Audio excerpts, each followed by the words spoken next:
following show contains adult content. It's not our intent to offend anyone, but we want to inform you that if you are a child under the age of 18 or get offended easily, this next show may not be for you.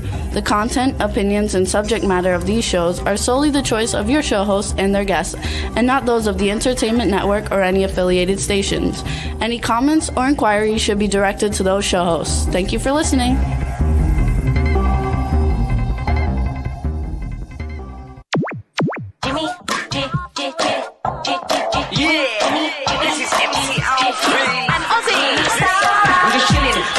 Sitting down and designing, why every man in a thinking, what are we gonna be wearing?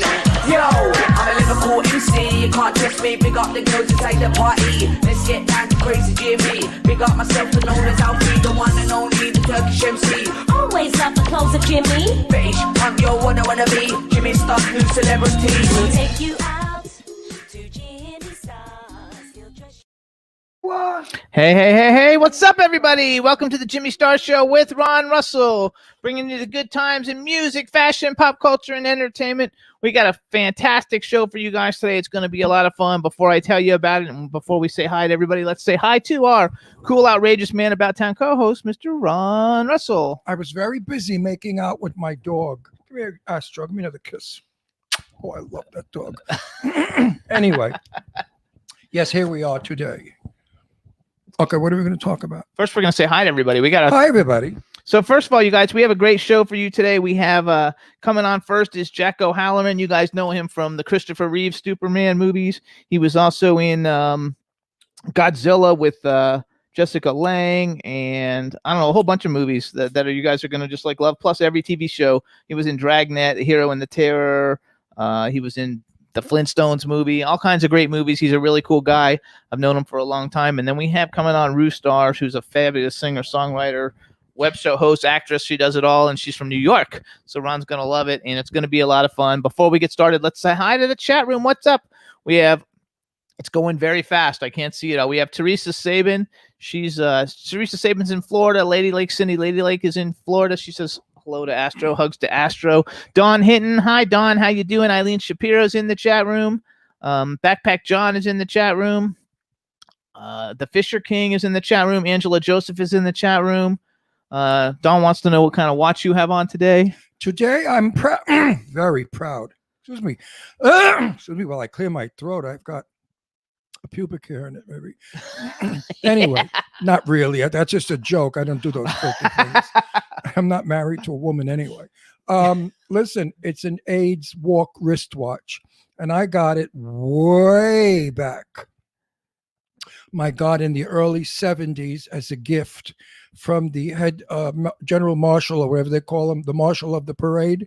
He gave it to me for my outstanding work in raising over $150,000 for AIDS with Elizabeth Taylor of the Elizabeth Taylor Foundation for AIDS Research. So it's a wristwatch that I wear with such great pride because it means so much to me. It was hard work doing all those benefits and working in other people's benefits in drag as Jane Russell just to raise funds for AIDS. So yes, it's a very special. I don't know if you could see what it says on it. Here, wait a minute. It's upside down. Wait a minute. Let me get it right. But anyway, there it is, folks. It's a I very rarely wear it because I don't want it to be destroyed. Anyway, there you go. We want to welcome the Fisher King too.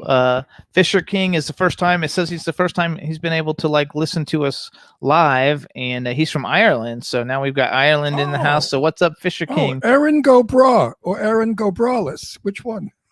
I love that. The Irish say Erin Go Bra. Oh, I don't know what that means. Then we made it Erin Go Bra or Go Braless. Oh, there you go. He's so slow. I don't know what that means. Jimmy's father warned me. He said, Jimmy is how do you say it, Siobhan? I'm not a savant. What do you say it? Savant. A schwanz. Well, Jimmy's not a schwanz in any of that area. But anyway, what is it? It's not a savant. I'm not a savant. Jimmy is a savant. I'm like everybody else. I pay attention to what I want to pay attention to. And if I'm not interested, I don't pay attention. He's lying. He's a schwanz. He's not. I wish. Everything is good, you guys. I hope everybody's having a good new year. Everything seems to be going fabulous. It's a lot of fun. And if you saw Ron's so excited, he got 300 likes on his Facebook post for our new kitchen. Excuse me, over 300. Over 300 likes on his Facebook post for his new. No, for our kitchen. Don't you live here? Yes, I live here too, and I painted. So listen, he painted the turquoise behind the gray granite. Absolutely. Oh, we also want to say hi, Boomer Mays, professional football player. He just joined us, and Paul from Zest Radio just joined us. Hello, hello. Hello, Boomer. And, hello, Paul. All is good, you guys. It's going to be a lot of fun today. Something different, something fun. The weather's beautiful here in Palm Springs. I hope you guys aren't freezing wherever you are. And well, let me get into a little bit of politics. No, let's don't do politics. The fuck up. The reason why we got over excuse me, my throat today. Just keep pulling out the pubic hairs. No, you know what it is? It's very dry in here, and we have heat on because it's cold out, and it's so dry that I have dry throat. Anyway, so I make it the warmer. reason why I got over 300 likes and comments is Facebook liked what I wrote, because I wrote, let's do it happy and gay and make Facebook a happy place to be. So Facebook sent it out to everybody, and everybody got it and liked it. But when I write articles that are, again, excuse me, when I write articles that are controversial or my opinion, very few likes, because very few people get it. I think a lot of people are very upset with Facebook because they're not allowing freedom of speech from anyone, not just one particular person who's now been banned from Facebook and every other media. The one thing that Americans always bragged about when we had arguments with foreigners was, we have freedom of speech. We have freedom of choice. We can do what we want in our country. We could be anybody we want in our country. Well, I hope we stay that way. I hope things don't change. So Twitter lost like $10 billion, and I think Facebook $40 billion. Yeah, I mean, in it's a couple nonsense. of days. It's nonsense what's going on. I mean, it's just too much for the brain to absorb. You know, we're going to a virus that's hideous and killing everybody. We're worrying about the shot. Is it safe? Is there a long-term effect?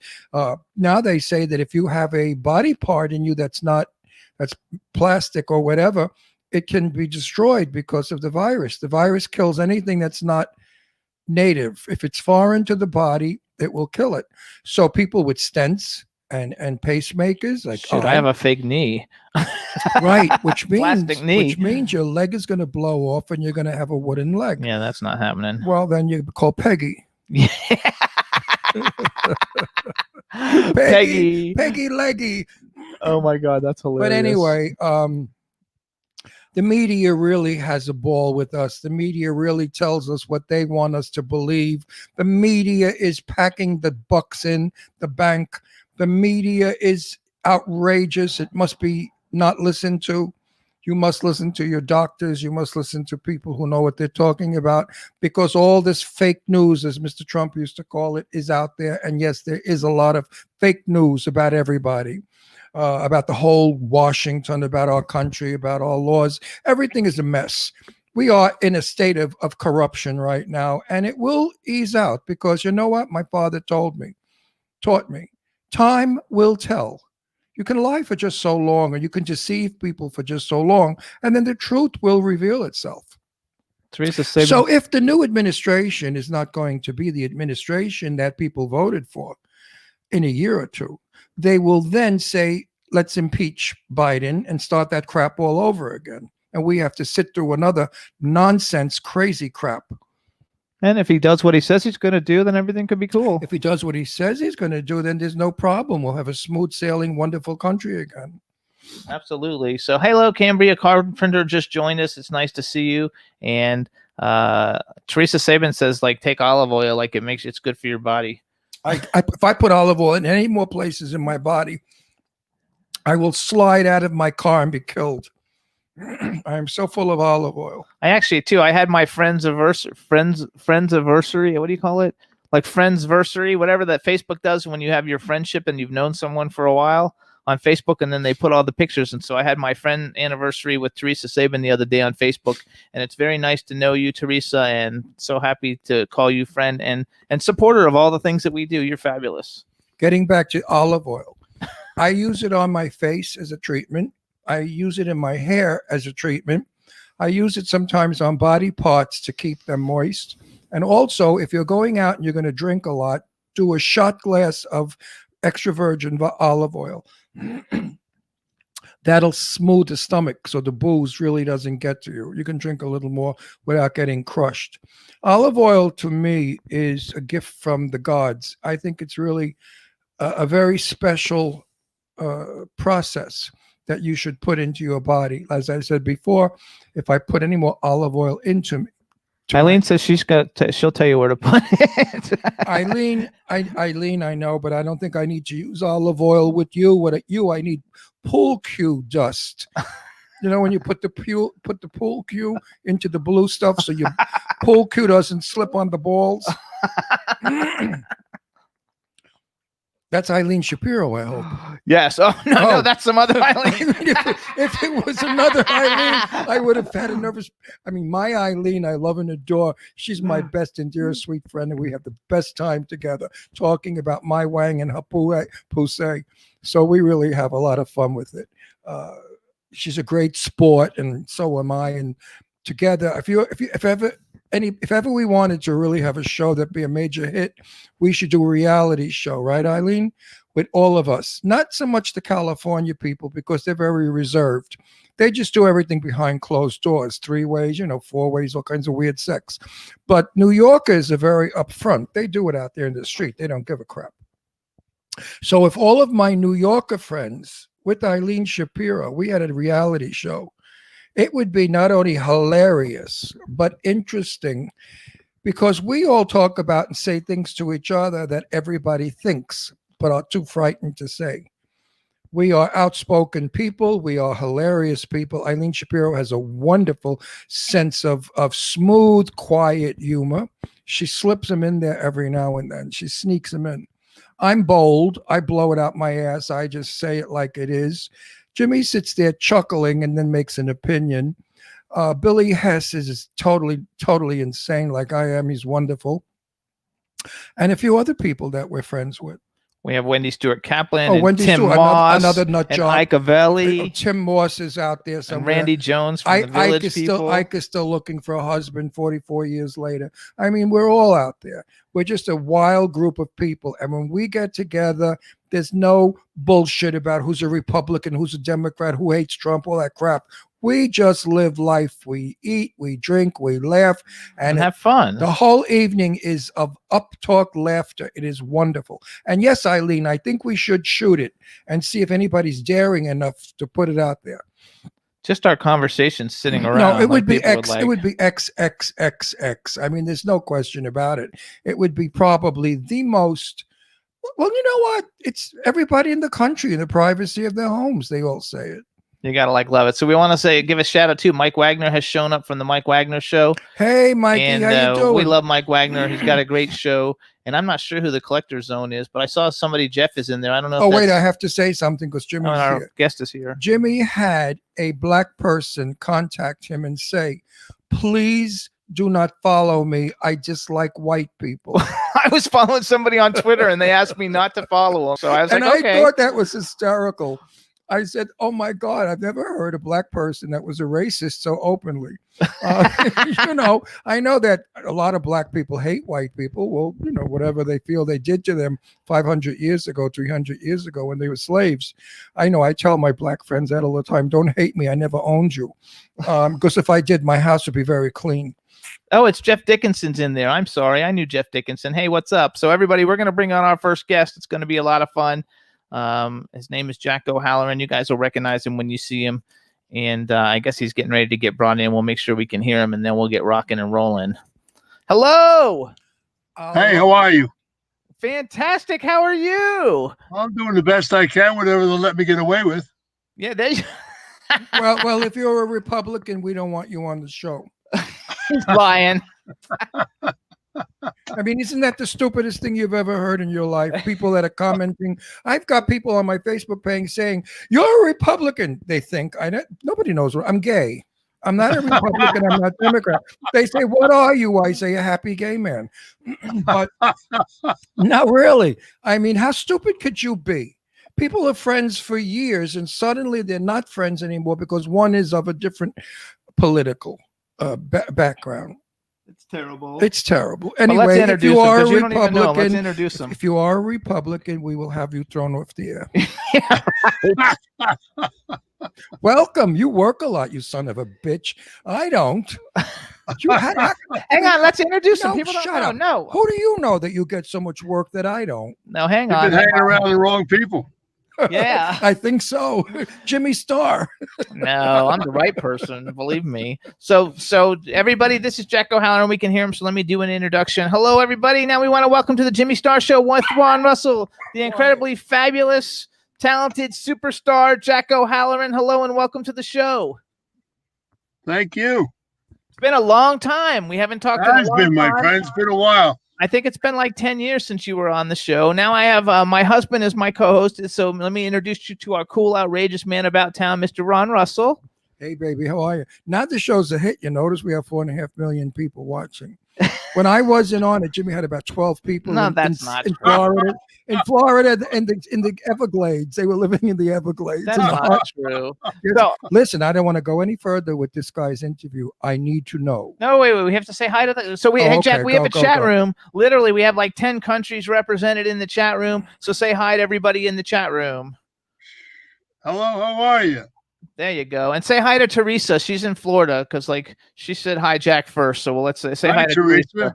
There you go. So you guys, Jack O'Halloran is a fabulous actor. He's also an author. He's got a production company. You guys will know him from all the things he's been in, but Ron wants to say something. I don't know what. And you guys are in the close to the same age group. Well, I'm 80, and I just had one of those moments where I forgot her name, and I love and adore her, and you worked with her, and I want to ask you about her because she's probably one of our great, oh my God, the blonde that did King Kong.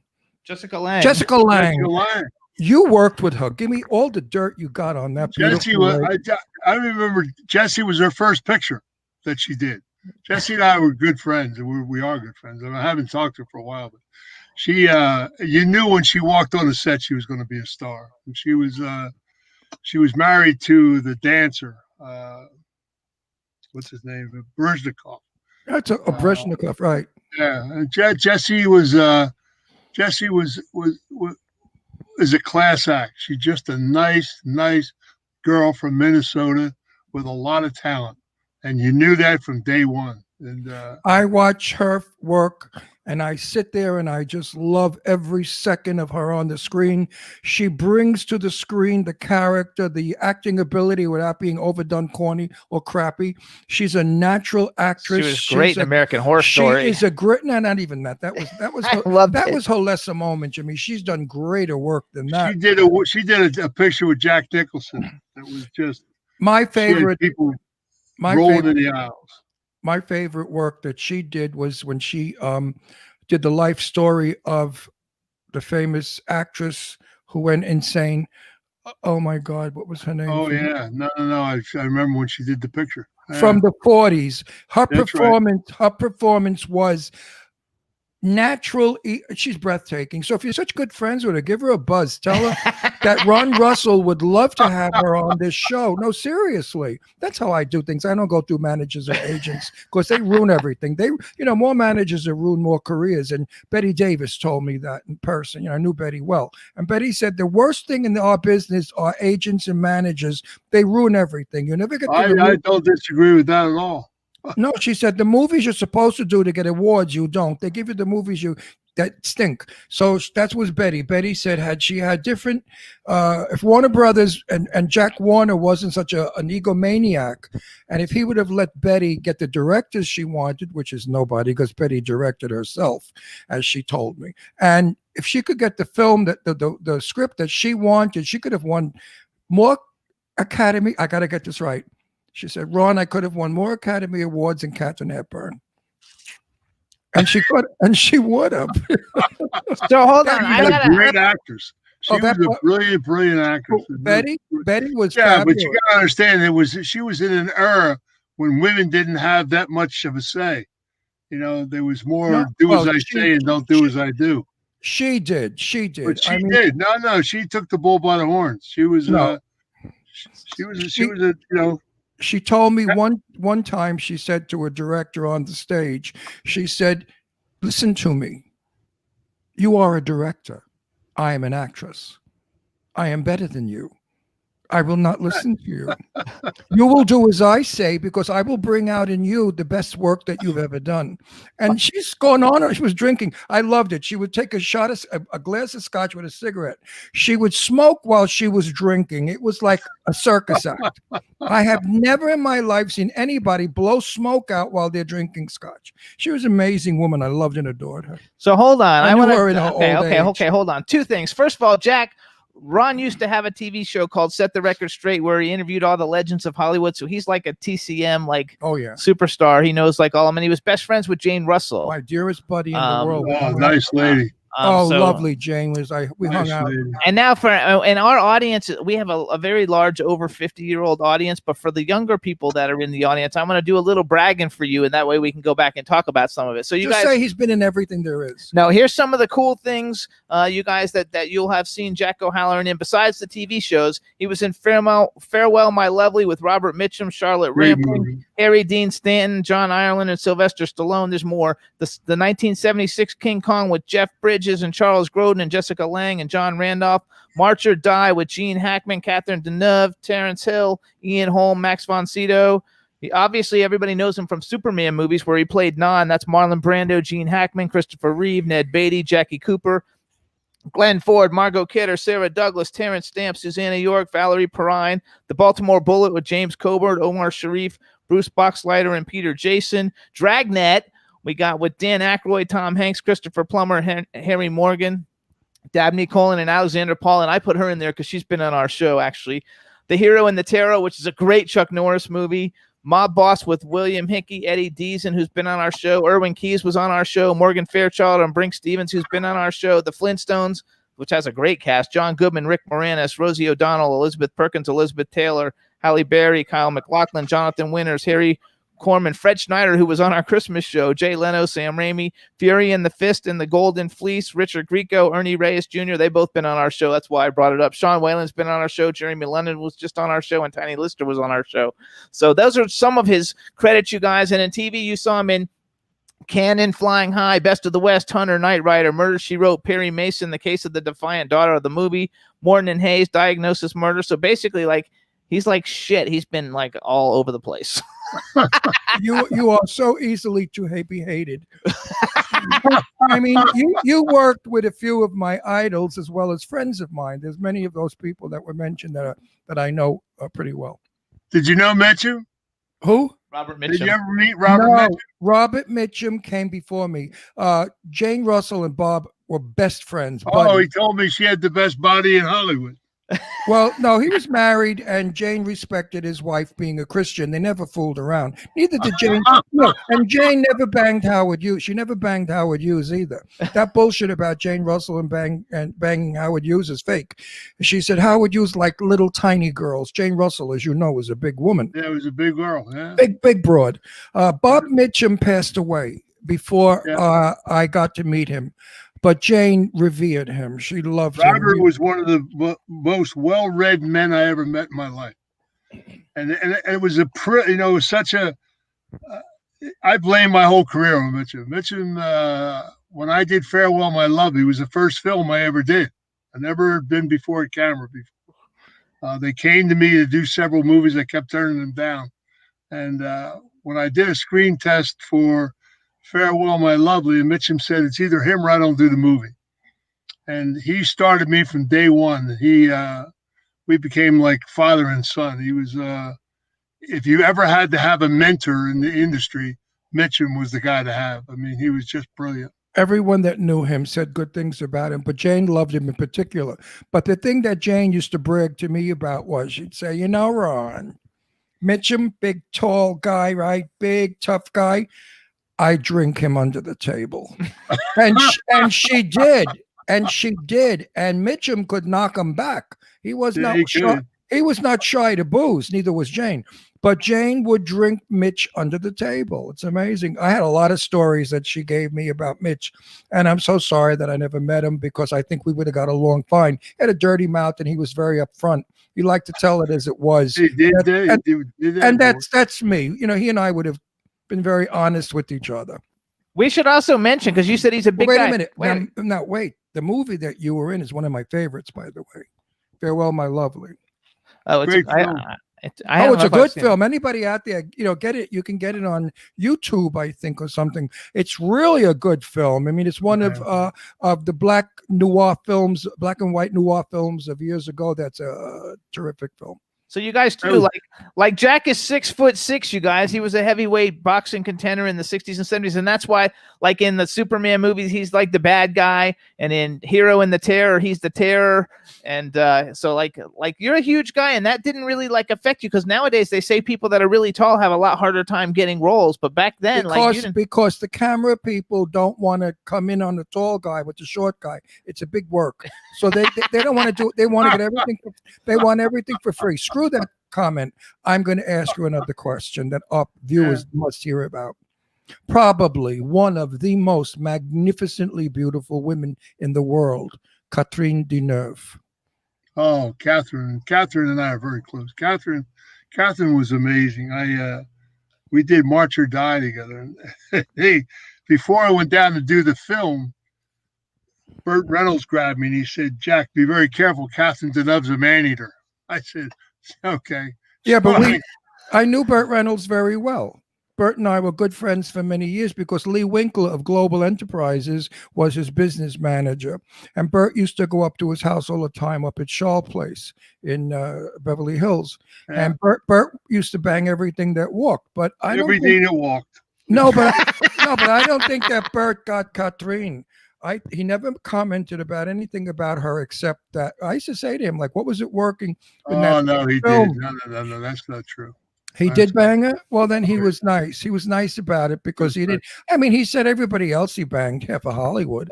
I mean, so why would Catherine and I became really good because when she first come on the set, she couldn't wait to meet me because Farewell was such a huge picture in France. It was big. It was a big picture. And she couldn't wait to meet me. And she came up and I kept putting her off. And she finally said to the director, "If he doesn't talk to me, I'm leaving." So, I mean, you got to be out of your mind. I mean, listen, I was sitting having lunch with Gene Hackman one day. And she sat down beside me and she said, "Do you have a match, darling?" And I said, "Yeah." And I lit her cigarette and I turned back to talk to Hackman. And so her and I broke the ice and we became very, very close. Catherine was one of the most beautiful women you'd ever meet in your life. Magnificently beautiful. I'll tell you a funny story. I was in New York. We had a break on March or Die. Gene Hackman fell off a horse. So it was snowing and it was around Christmas time. And I went to New York to take care of some business. And I'm in the hotel and I'm in the elevator. I come out of the snow and I get in. And there's a woman with a babushka around her head. And she's behind me. And she said, "Jacques." She was in there doing Chanel No. 5 commercials, and we got lost in the hotel for 3 days. People couldn't find us. Oh, well, that's saying something, you pig. But anyway, if she said to me, "Do you have a match?" I would have said, "Yeah, my lips and your tits." But then I would have got smacked in the face. So Catherine's one of the most. When I tell you a gorgeous woman. Just the epitome of a lady. She really she passed away not too long ago, and at her age that she was still a stunningly beautiful older woman, gorgeous, just like Verna Lisi. Verna Lisi, who passed away recently, who she was, the Italian beauty. She was gorgeous as an older woman, just like Jane. Sophie Loren's the same way. No. Sophia has crashed. No. I made a movie with Sophia in 1959 called That Kind of Woman, and she was 26 and I was 19. And to see Sophia Loren at 26 years old and working in a film with her and being in scenes of hers was amazing because she was photogenic. I mean, no matter where the camera went, she was beautiful. Now I just saw the film that's on wherever. Netflix, and my God, she's aged. But they made her look older. No, she's not. She's Italian. They don't believe in facelifts and Botox and fillers. They'd say nature made me old and I'm beautiful. I don't know. I saw her about 2 years ago, and she looked okay to me. I've known her for a lot of years. She's a wonderful woman. She's a really nice person. I loved her. You know, the first couple of days on the set, we shot in Long Beach, Long Island. It was supposed to be Florida. And they said to us, do not disturb the stars. You must stay away from Sophia, Tab Hunter, Barbara Nichols, and George Saunders. And I said, yeah, right. In your next life, Buster. So I was crazy. I was crazy about Sophia Loren. I painted her on behind my bed on the wall. He kissed. He didn't wash his shut cheek. your mouth. We got on really well because my heritage. I'm actually Italian. And sure you are. Of course you are. That's why you're wonderful. But listen, I'm Italian too. So wait. So I went and sat next to her, and one of the military guards, you know, the Hitler's people, they came over. They said, "You cannot be the." And Sophia said, because I said to Sophia, I spoke to her in Italian, and she said to me, your Italian is as bad as my English. So we got along really good. And she said, you let him sit. I was sitting in George Sanders' chair, by the way. She said, let him sit here for a few minutes until I have to go. And the guy said, yes, Miss Lauren. And she turned around and she said, you know, I don't understand why they do that. She said, I remember when I was starting off in movies, if they spoke to me that way, I would have never gone on in film. I said to Sophia, me frego me. I said, I don't give a fuck. Me frego is a polite way of saying, you know, I don't give a shit. Anyway, we shot in Central Park and I was hugging her. Anyway, we're finished with it. And I said, Sophia, I'm so sorry to leave you because I really love you in Italian. And she said, vieni qui, come here.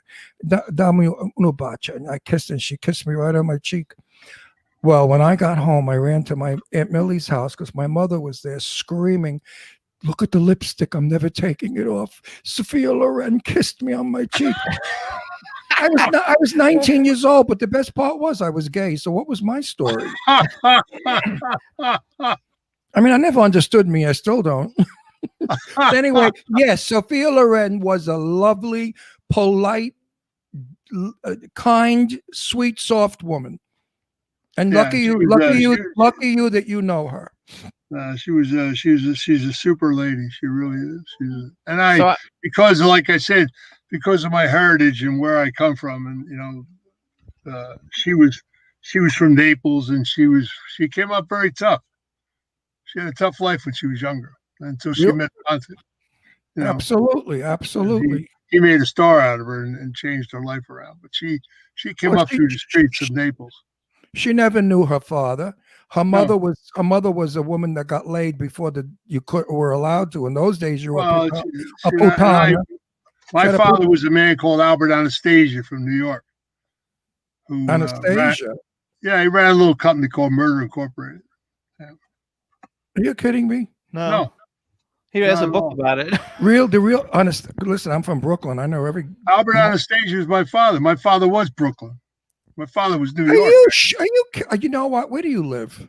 I live in Redondo Beach, California. Well, we're going to get together for dinner or a lunch. I've got to talk to you. I'm serious. I'm not kidding. I want to know you. You are an amazing guy. Listen, I was raised in Brooklyn, Red Hook, hello. And I went to school and I grew up with many names that I would never even say. Well, I was when my father was assassinated in '57. I was taken. I can't even breathe anymore from this interview. I knew this. I told you. What? You didn't tell me. You're full of shit. You never told me. Anyway, he's the fucking. That's why lawyer. you guys. His Twitter is M Anastasia. Oh so my you know. God! But hang on, I don't want to talk about that yet. Shut up! This man is in. We need a 4-hour show of just him. He has a book. Your father was on a stage. Oh my! He has a book called Family Legacy, you guys, and it's even though it's part fictional, it's a very, very, very good book. And did you ever make it into a movie? We're getting ready to do I'm publishing 2 books this month, and we're going to do a mini series because we're adding also Charlie Luciano's son is a friend of mine, and we have his father's book, The Last Testament of Charles Luciano. Because Luciano and my father were partners, so they, we're putting a lot. We're going to tell a lot of truth and straighten a lot of things out. Just leave my cousin Bertha and her husband Louis out, please, with the dirt scam that everybody went to jail. But anyway, you have got to be. I have interviewed major celebrities, major people, and I've interviewed over what 4,000 people in my career. About 1,200. About 1,200. Yeah, he's not good with numbers. Well, whatever. It feels like 4,000. And you are somebody that I'm trying to bring back my show, Set the Record Straight, which was a hit show, a TV show where I ask my stars, if you have anything in your life that was said about you that's not true, now set the record straight. We are thinking about shooting it again, and I would love for you to be one of our guests on that show. I think you are probably one of the most fascinating people I will ever. You and Sue Wong is another one. I got Sue Wong as a dear friend. But you are fascinating. I can't believe Well, because of my dad, when I did Farewell, I had just came off the streets, and Mitchum arranged for me to meet Johnny Carson at the Polo Lounge because he thought that I should get nominated for supporting actor for Farewell, My Lovely. And I met Johnny Carson, and he was with Ed McMahon, and I knew Ed McMahon from Philadelphia. He was a general in the reserve army or something. So we used to buy army surplus from him, tanks and shit like that, sell in different countries. When I was a kid, we hustled everything. And he said, "You can't tell Johnny about that. It just kind of like you don't know each other." So we sat down, and Johnny Carson said to me, "If you do my show, I will get you nominated for supporting actor." And I said, I looked at him and I thought about it. I said, "But your show is live, isn't it?" He said, "Yeah." I said, "Well, I think I have to decline." He said, "What are you talking about?" I said, "Well, I'll come on your show. You're going to ask me about my father, and I'm going to ask you where the men's room's at." He said, "You would get up and leave?" I said, "Yeah." I said, "Because I don't talk about my father. I don't want anybody else talking about him." And, so he said, "Well, we'll give you a list of questions that we'll ask." And I said, "John, no disrespect, but you're the biggest news reporter in Hollywood. And you have Albert Anastasia's son on your set. And I know Mitchum has filled your ears with my father's stories. You're going to ask me about him." And he said, and I said, and I just don't talk about him. And so I didn't do the show. Mitchum called me the next day. He said, "Are you out of your mind?" He said, "Jack," he said, "Hollywood loves that kind of shit. They eat that up." And I said, "Well, Robert, I'm just not ready to come out and blow my horn about, it's still the FBI looking over my shoulder, But what Hollywood loves about it is the bullshit mafia stuff. They don't listen. They want me to write a book. I've been putting it off. You know why? 50 fucking first years of my life I can't write because I can't use names. Well, I can. See, I did. I wrote a book.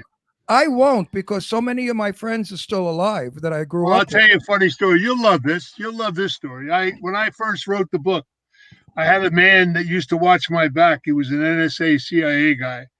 And Robert Booth Nichols, I loved him. He was so when I first wrote the book, the government said, they weren't going to, if I wrote the book nonfiction, they were not going to let me publish it in America.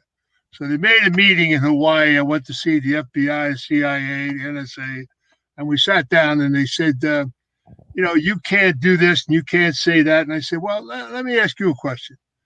I said, I have this little clip of film that somebody gave me as a get out of jail free card. And it's of J. Edgar Hoover copulating a man. Maybe I should put that viral on the internet. Yeah. He said, you have what? I said, I've got a piece of footage of Hoover at a party, and they went bananas. So we made a deal. We made a deal that I would do a little bit fiction and the rest truth. And they said, that's okay, because we just like to confuse people. I love it. In defense of my friends, with no name, but a very, very VIP man, I was at his house and he was dancing ballet with his grandchildren. If anybody ever saw that, they wouldn't believe that who he was and what power he had. I point out to many people, I say, organized crime does not kill innocent people. That's correct. They kill people who squeal, betray, cheat, steal, and lie. Absolutely correct. When you go into this organization as a member, like they do in the government, I mean, Washington is far more corrupt than Brooklyn, as we now know through the media. when you go into this organization and you do a blood ceremony, you swear that you will never do anything that would cause pain. Well, when you do, are you a maid? Yeah. I mean, I don't want to ask you, but I was never made because I was gay, so I was not allowed to be made. I was a fairy. Well, you must remember, you're from Brooklyn. You remember 1939 when my father handed Louis Lipke to Hoover. He walked right across the street. Walter Winchell brokered the deal. They had to turn. I wasn't born He yet. had to turn himself in. I was born in 1940. That's way before my time. But no, I know my friends. Wait a minute. You were born in 1940. I'm 80 years old. Okay. So I go back 80 years ago, and the people that I grew up with or knew or socialized with and family members who were connected are mostly all gone now. Jackson the same age, almost in the same age bracket. Your age is in a secret. Yeah, because it's on your IMDb, so I know it's not a secret. We all know the same people. My last name is not Russell. That's my stage name, just as you changed your name. So who cares? Anyway, bad guys sometimes wear collars like priests, and they molest children. So bad guys come in all kinds of uniforms. So don't judge an Italian from Brooklyn who says, yeah, forget about it, and say we're bad people. So wait a minute, shut up before I put this mic right up your ass. You can talk. I just got to finish because I'm pissed off now. So all of you out there who think because you know a variety of people that you're low life, you're a low life. So wait, I have a question then. Okay, so you guys, Jack's book, which by the way, I Googled it. It's available. You can get it on Amazon and eBay and all kinds of places. It's called Family Legacy. And so when I had you on, when you wrote the book, and I read the book before you came on our show the last time, yeah, like you told me it was like a story about your family, but then I saw it was in the fiction category. So then I thought, so it's not really so. So how true is the book? 80%. Okay. You guys, it's a fascinating book. It's really, really good. Like I always thought. Are you cheap? Say what? Are you a cheapskate? Are you a cheap guy? No. Good. Then send me a book for free and autograph it. That's one book. That's one book I want to read. Oh, he'll definitely I get millions the guy of books. next to you has a copy of it. I don't know you where have a copy? I don't know where the book is. I've moved 4 times since then. Get me that book, I have Jimmy. to look in my book. I'll tell you what I'll do. I'll tell you what I'm going to do. I'm going to send you. I have your email address. I'm going to send you the manuscript, which is better than the published book. Oh yeah, send you the original manuscript. That's perfect. Don't you want to keep that? That's going to be worth something. No, he's going to email it to me. I'll send you a copy of it. Okay, good. Because how well did that book do? Because it's got to be very well. It wasn't published exactly the way it should have been, but what we're going to do now is we're going to republish it in another version and redo another book behind it, and we're going to start telling. The first book that I wrote is from my father's death to Kennedy's death, and I tell the truth about the Kennedy assassination. Good. And, of course, I know about that. My father was a Union delegate. And my father knew your father. My father knew Schoenfeld. My father knew everybody from the Painters Decorator Union.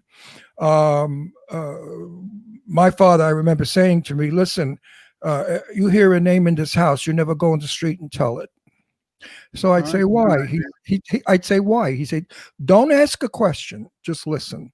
Yeah. Whatever you hear in this house never goes in the street. And he doesn't because of that, he doesn't remember anybody. He can meet somebody and 5 minutes later, he doesn't know that he knows who their face, but he doesn't know their name because he doesn't remember names because he was told not to remember names. I got to tell you something. That's not far from true because I never remember when I beat lie detector tests because I would never let myself remember names. Yeah, you weren't allowed to. They asked me a question. I was very honest. I don't remember that guy. I mean, I used to go to weddings and christenings and stuff in Brooklyn, and it read like the who's who. And you know what the funny part was? Everybody was sitting around the room, and then their bodyguards were all up against the wall. And it was an amazing wedding. I mean, they spent fortunes of money on it, and it was fun and laughter and beautiful brides and grooms. They were great times. I never saw the downside of any kind of organized crime. I don't want to say organized crime because that describes Washington right now. So I don't want. Well, you know what? Let me tell you the truth. If you want to use the word mafia, which I don't like to use because there's no such thing, right? They run Washington, well, they used to run Washington. Well, they did. Yeah, and if you talk about the Kennedys, I know why they knocked them off. So, and I also know. Oh, that's in his book. And I also remember that in the book. And I also know where what's his name's body is. Now I have to read it all over. Oh, Jimmy. Jimmy Hoffa.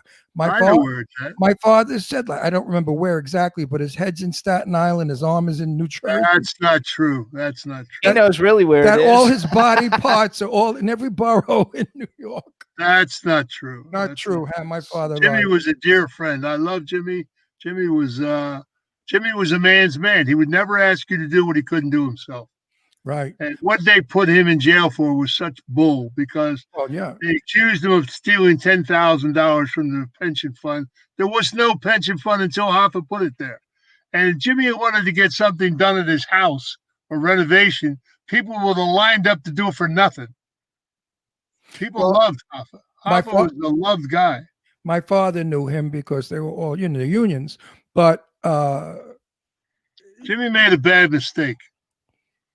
One phone call caused his demise, and that was sad because he made a bad mistake when he went in. He thought he was only going in for 90 days, and I don't remember if you remember when Hoffa went away, the truckers lined up all the way to Lewisburg, beeping their horns as he went by, and we were talking to him on the phone from Boston, and the gentleman from there said, Jimmy, you don't have to go to jail. Every Teamster in the country will walk off his job, which would have paralyzed America. Absolutely. And Jimmy said, if I did the crime, I'll do the time. And because he thought he was walking in and walking out, but he backed the wrong president. And they kept him, and the deal that he made to come home was not a great deal. And, and when he came home, he walked right in his office, and he signed documents that he wouldn't touch the union for X a period of time. And he walked right in the office and told Fitzsimmons, get out of my chair. And they said, Jimmy, you can't be here. You'll get us all in trouble. He said, this is my union. I'm taking it back. Get out of my chair. And he got on the phone, and he made a phone call to New York. And they had a very heated discussion. And they kept telling him, just calm down. You're on the phone. Just wait a little bit. We'll sort everything out. I don't want to hear that shit. And they talked about the pension fund and how much money was lent for Caesar's Palace and everything. And he kept talking, and the guy kept telling him, Jimmy, you're on the phone. Just calm down. And then Hoffa said one thing that he should never have said. I will go to the press. And the guy hung the phone up, and that was the end of Hoffa. Well, that's why they knocked off Marilyn Monroe, because she said she was going to the press. Well, Marilyn, a lot of people have a fictitious about Marilyn was such a wonderful, in her own right, a wonderful woman. But she slept with Jack Kennedy, but she fell in love with Bobby. And when she got knocked up, she tried to call him to tell him she would get rid of it like she did the other 11 kids. And he turned her off. He shut her down. And she started drinking and popping pills, and she talked. What she did, though, she kept a diary. They all wanted her diary. They were scared to death of her diary. And when Sam Giancana took her to Cal Navo for the weekend, and she just blabbered, and they said, she's got to die. That's, she's just loose cannon. Loose cannon. She's a loose cannon. Yeah. When they put a suppository in her, but Bobby and Peter Lawford were sitting at her bedside right before she died. Right. But the diary was taken away before anybody could get into the house. Somebody took the diary, and it's in Europe, and it will come out one day. Right. Jane Russell told me about a lot of stuff about Marilyn. And Jane Russell, when I asked her, she said, yes, Marilyn Monroe was murdered by the Kennedy Mafia, she called them. Well, it was because of them, but she was murdered by, and I won't say, I know the doctor that they put a suppository in her, and that's what killed her. And she was dead when they took her body out of the house to the hospital, supposedly rushing her to the hospital. She was already dead. Of course, they just wanted the house empty to go in and clean it, and they did what they got. Then Giancana had a sergeant guy who was in the police force that went in looking for the diary, and it was already gone. And it was taken to Europe by Hoover's partner. And because they didn't want the diary to come out because it would have hurt Hoover and a lot of other people. So, well, a week or so before she was murdered, she told the cabbie that picked her up and took her to the set a lot of stuff. And the cabbie went and blabbed it all over the place, what Marilyn had said. It got she back. was stoned out of her brains. That's what she was talking to everybody. The cabbie got it. Suddenly his cab went off the Hollywood Hills and he was killed, which was very coincidental because he was repeating to the world everything that Marilyn had said. This is a fascinating show. If no one watches this show, they're going to be so sorry because we've had great shows, but this is probably the number one greatest show I've ever had. You are probably the number one greatest person I have ever interviewed. I am so happy that this is happening. You are phenomenal. You're open, you're honest, you tell it like it is, the way we all should be. Now, what was it like being Dad's son? I didn't until I was 14. I knew that something was up because I had a minder around me, a guy called Rip Collins, who was Michael Collins's cousin. But Rip was an engineer at General Electric, and he was the head of the IRA at the waterfront because that's how come he knew my father so well. And he was a friend of my mother's. And, my father in 1942 was in the Army teaching soldiers how to be longshoremen. He was a sergeant. And he was at Indian Gap, Pennsylvania, but he never spent a night there. He was in Philadelphia every night. My mother made Jane Russell look like a boy. And, she and Albert got together, and I was a product of it. And in 1943, I was born. And, okay, now I think what I think we should do is I think you should tell our viewers exactly who your father was. Not too many people today know who he is. Younger people. Albert Anastasia. Albert was an amazing individual. He was he was he was the guy that said that people said, well, if you're a made individual, if you're in the family and you make a mistake, and they say, well, you got to give the guy a second chance. And Albert said, if I give him a second chance, then he's going to think my kindness is a weakness, and 10 years down the street, he'll rat on me. He'll become a rat. He's right. He killed, they anybody who, you knew the rules when you came in. If you broke a rule, you deserved to die. That's all there was to it. And if you didn't like that, then don't get involved. Absolutely. Absolutely. Now, let me say one thing else about organized crime. People think that organized crime was drugs and prostitutes and whatever. No, it was more than that because it was banking, it was stock market, it was all over the place. People don't understand is that when they first started, all the illicit monies they made, they put back into the growth of a country because their income came from loan sharking, gambling, extortion. So if you didn't have money, how could you pay them? So they made sure you went to work. My father ran the waterfront. His brother Tony was the official guy down there. Albert put the fear of God in people, so Tony ran it very well. And they created jobs for people. They took money and they reinvested it back into the country. They invested in insurance companies. They invested in General Electric, Westinghouse, Sears and Roebuck. They started a lot of companies. They wanted to create an economy that they could all earn from. In the beginning, you had government, industry, organized crime, and unions were all partners for a lot of years, all the way up to the Kennedy Act. Well, who do you think put Kennedy in office? Well, there's a good story right there. Joe Kennedy, I don't know how much you know about Joe Kennedy. I know a lot about Joe Kennedy. Joe Kennedy was a brilliant, brilliant banker, the youngest banker, president of a bank in the history of the country. His father-in-law was a powerhouse. He was a gangster from Ireland who came to Boston, started the first Boston Bank. He was a senator there. He was a powerful guy. And he married Rose Fitzgerald. He married Honey Fitzgerald's daughter. And then Joe became a bootlegger with a guy from Newark, New Jersey. He had Fleischmann's Liquor. They had a warehouse up in Canada. And this was in the 1920s. And they were bringing booze because his father-in-law controlled all the scotch and liquor out of Scotland and Ireland, and they brought it in through the Boston Harbor, took it up into Canada, and they were bootlegging it down into America. And he took a load of booze that belonged to the Purple Gang. He hijacked it. And the Purple Gang said, you know what, son, you're a dead man. He ran home to Honey Fitzgerald. He said, my God, I don't know, what am I going to do? He said, I can't help you. You're talking about a very serious group of gentlemen. And he said, there's only one guy that can help you. He's in Chicago. And he went to Chicago and sat down with the first Don there, and they made a deal. He said, you know, you're a really bright guy, kind of like you a lot. You go back to Boston. I'll take care of the Purple Gang, but you belong to us now.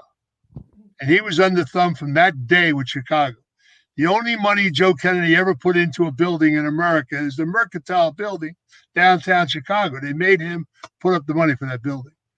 And then in 1926, he was a very bright guy. They sent him to Hollywood because they controlled the cinematographer union, and they controlled Hollywood.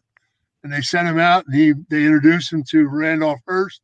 They introduced him to if you looked under the paperwork for RKO Studios, Joe Kennedy's the one that put the distribution deal together with all the Jewish theater owners. They put the first distribution deal together.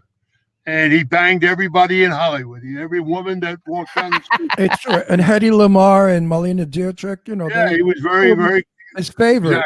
Exactly. And so he turned around, and in 26, they in Chicago, they had a place called the Hamilton Club, which was the stronghold for political people. And they sat him down one day, and they said, here, we want you to do something for us. Because America, after World War I, became a war-bearing country. And we started manufacturing war goods. We were taking jobs away from Europe. Europe invested in America. Only $1 million came from America in the original banking system. The rest came from Geneva through London. $10-12 million, they started our banking system. And they felt they weren't getting enough money back for their buck. So they started complaining. So the people at the Hamilton Club grabbed Kennedy, and they said, we want you to do something for us. He created the short sell in 1927, and it ran through to 1920, right on the brink of 29. And they were very successful. They made a tremendous amount of money, but they aimed it at 30 companies in Europe. One of them being a Rothschild company that was owned by Blackjack Bouvier, Jackie Kennedy's father, and his father and uncle. And they bankrupted, and her father became a drunk and died. Her mother swore she would get her money back from the Kennedys. And she married another Wall Street guy, and she raised her children up into society and all that shit. And she groomed her daughter to marry Jack Kennedy.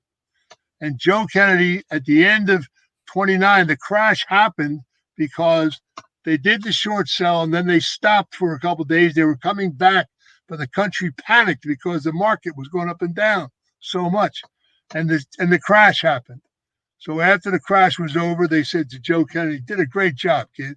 Now we're going to rewrite the laws of the SEC, so you're going to be the head of the SEC. And in 1935, when he finished all that, they said, great job again. Now we're going to make you ambassador to England. And he became Ambassador Joe Kennedy. He went to England, and before he went, Chicago grabbed him and said, listen, there's some dear friends of ours we want you to get involved with in Europe. And the first guy he sat down with was the Shah of Iran, who was a gangster. They put a bank together. They lent money to Hitler. America wasn't in the war yet. The money that they lent to Hitler came back to them for weapons. They added Khashoggi to the mix. And then England turned around and said to Joe Kennedy, you're lending money to our enemy. You can't do this. And they threw him out of England. Nobody ever knew why he was thrown out of England. He came home as Ambassador Joe Kennedy because the Gore family owned the newspapers on the East Coast. They were from Indiana. And Randolph Hearst controlled the West Coast. And there was no television then. And the radios were controlled by the Murchison family out of Texas. People don't realize that the wealthiest guy in the world at the time was Clint Murchison Sr. When they built the Long Island Railroad, he put the money up, not Rockefeller. You understand? So a lot of people don't know the history of certain things, but Joe Kennedy when he wanted his son to be president, the first son was supposed to be president, Joe Sr., who was a great pilot. And what they did was he was 10 days because he was out of the service. Germany was big headache. So they devised a plane that was going to fly into the munition factory and blow it all up and end the war. And they wanted him to test pilot the plane. And they talked him into doing it. The plane went up, it blew up, he died. The week later, they scrapped the whole thing. The first son's dead. You understand? Yeah. Then Well, Jack Kennedy was going to run. That was suspicious. Then Jack Kennedy was running for president. He went to Chicago. Sam Giancana put out some deals, and Joe Kennedy said, "I've got all the electoral votes. He'll get nominated." Well, he was in California the second day he was there. He called Giancana on the phone. He said, "We got a problem." And he said, "You had all the electoral." They said, No, we're short this and that. So they helped him. Chicago, Illinois, and 2 states for the very first time went Democrat and put up their electoral votes. The third day, Joe Kennedy called him back. He said, "We still have a problem. There was only 1 state with enough electoral votes to put him across the finish line, and that was West Virginia." So they called Bobby Cellini, the Cellini family. Dino Cellini had all the casinos in West Virginia because of the coal mines and everything, a lot of money. They called up and they said, "You know what? We need West Virginia." They said, "No problem." They called some people. They excused some debt. And people raised their hand, and West Virginia gave the electoral votes to Kennedy. He got nominated.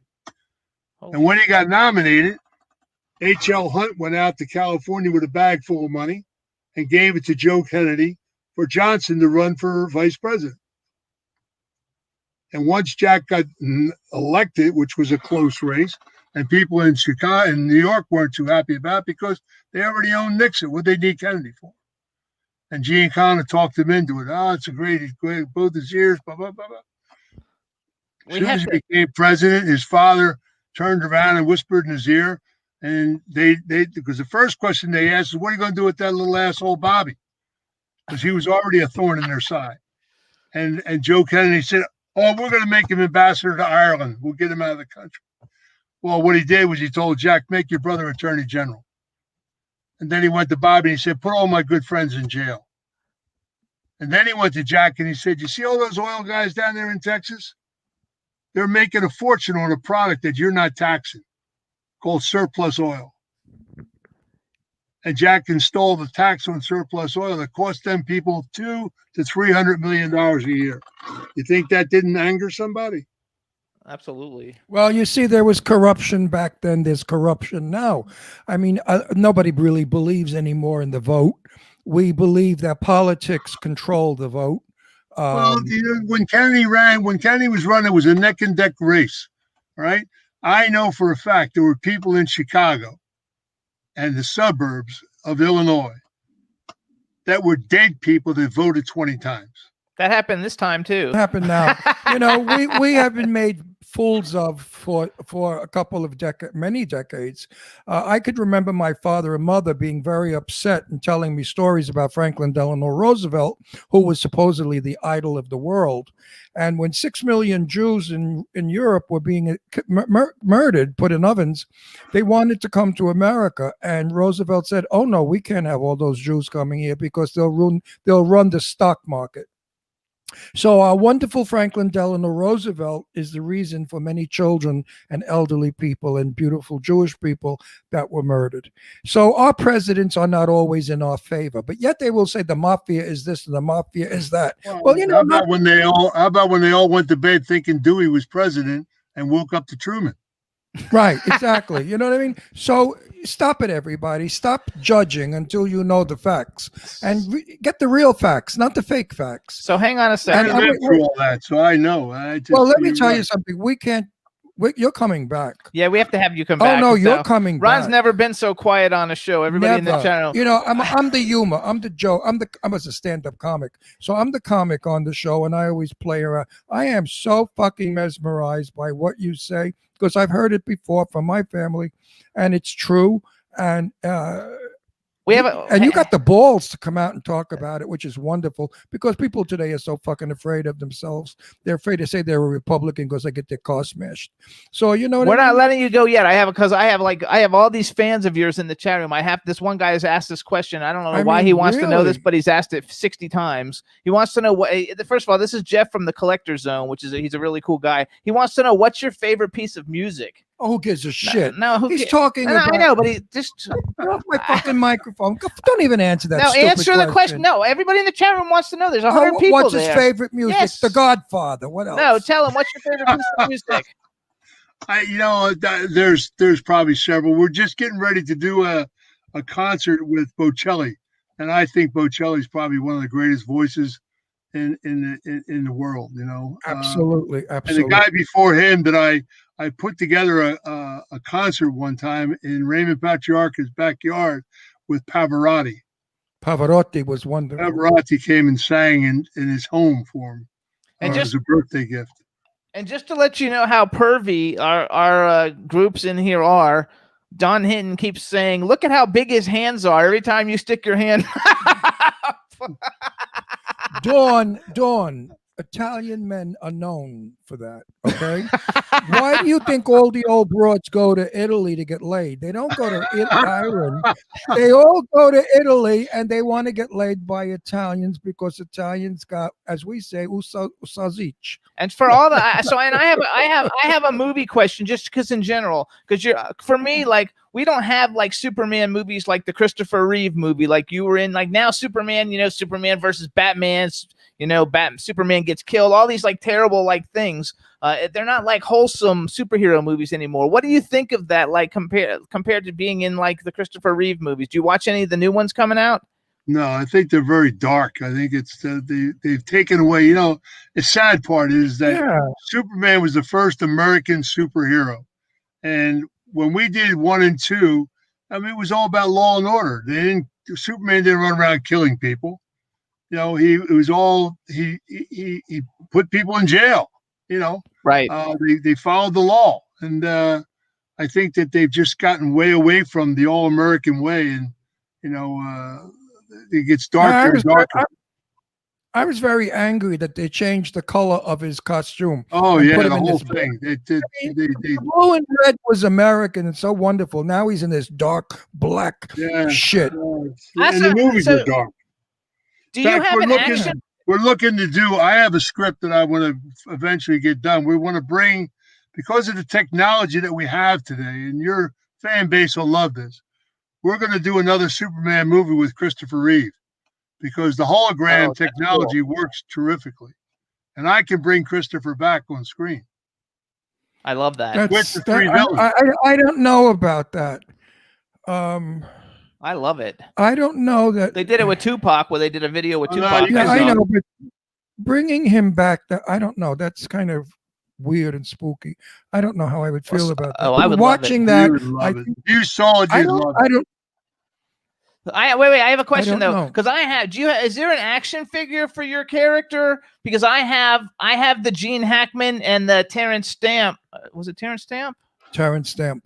I have like beautiful like 12-inch action figures from them that I found online for like a lot of money. Is there one of you someplace? I believe they just made one a couple years ago. Yeah. I have to look for that. All right, I'm gonna look for that. We should get you a Funko Pop with that too. I would love it. So you guys, you can follow Jack. You won't find him on Twitter as Jack O'Halloran. He's M Anastasia. It's MANASTASIA. His book is Family Legacy that we talked a lot about. You guys, I really like it. It was a great book, and I cannot wait to read it. And it really. And like I said before, people send me books every day. I get 50 million books that they wrote that they want me to push. Half of them are such boring shit. But your book, I cannot wait to read. And listen, I guarantee you won't find it boring. Oh, I don't find you boring. Listen, O'Halloran, where'd that Irish come from? You're Italian. My stepfather was, when my mother was married to Paul Halloran when she met Albert. And Paul was overseas as an Army Air Force navigator. And she was in Philadelphia. And so he adopted you? Who, Albert? The Halloran guy, he had to adopt you, or you just took his name? When I was born, they just put it on my birth certificate. I have 2 birth certificates, one Anastasia and one O'Halloran.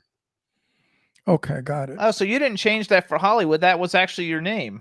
Well, I I thought was maybe- raised under that name because Albert saw what was happening and knew what was coming. And he thought he was protecting me. And that's why he put a minder around me. And the guy taught me a lot of stuff, boy. And, you know, by the time when I met Albert, when I was right before he died, it was the first time I ever met him. And we were supposed to sit down a week or 2 later, and he got assassinated. But he left me like 256 pages of everything about him and what was about to happen. And he was a very intelligent man. He was and very intuitive. In The Godfather, when they went to Brando about getting in the drug business, and he said, if I touch it, my children will touch it, it'll be the downfall of the families. Albert said that. Albert did not want the drug business in America, and he didn't want it brought through his ports.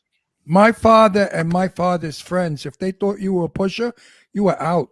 They wouldn't look at you. They wouldn't talk to you. They said, listen, you know, we don't do that. No, well, when Genovese put all that together in Sicily, when he was deported, and he put that together with Mussolini, the Italians that brought the heroin into America were called Zips. They weren't even allowed to be called Italians. They called them Zips. You know, my cousin Maria, her name is Genovese, so be nice. Maria Genovese was married to somebody. But anyway, yeah. It's just all Hollywood. It's all bullshit. It's all make believe. And when you live it, have you seen the picture of The Irishman? Yes. I won't watch it because I don't like Robert. It's all bullshit. I mean, I knew Frank Fallon very well. And he never killed Hoffa, and he never killed Joey Gallo. It's all Hollywood bullshit. Gallo. Oh my God, Gallo. Oh my God. We have like 2 minutes. Another name, the Bananos. I mean, gee, these names are coming back. So you guys go out and see all of Jack's stuff. For all of you guys who want to see like the cool, wholesome superhero movies, watch Superman 1 and 2. They're fabulous. Watch King Kong. Farewell, My Lovely. I don't think I've seen that, so I need to see that. You'll like it. And definitely want to get his book, and he's going to have a movie coming out sometime soon. And I want to actually talk about that a little bit later off the line. And anyway, we have somebody pretty important interested in my Set the Record Straight show coming back, my TV show that was on for years. And if we do, I will contact you. He's on Facebook. And I definitely want you to be one of our guests on Set the Record Straight, because I know you have many records to set straight. And it will. It may be on like a Netflix, or what is it called? I don't know. It's going to be everywhere, but we'll see what happens. We're working with it. I don't know that.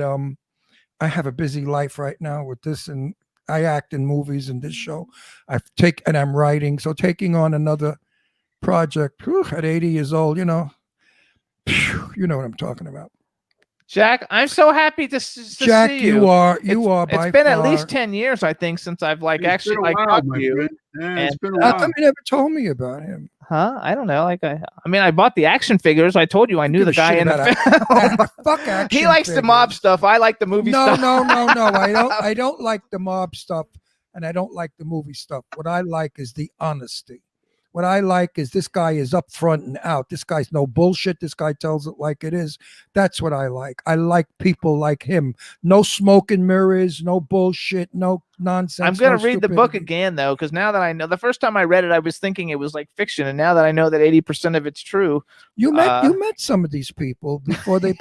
No, you went to the hospital. Yeah, I know. You met a lot. I met some of them. He met some of these who were relatives of mine when they were passing away. So we're going to have you back too. But everybody follow Jack.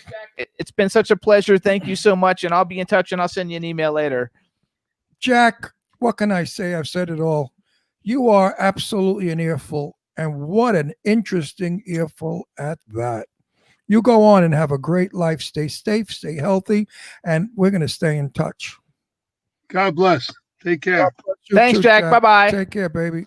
All right, that was awesome, you guys. So what a show. Whoa.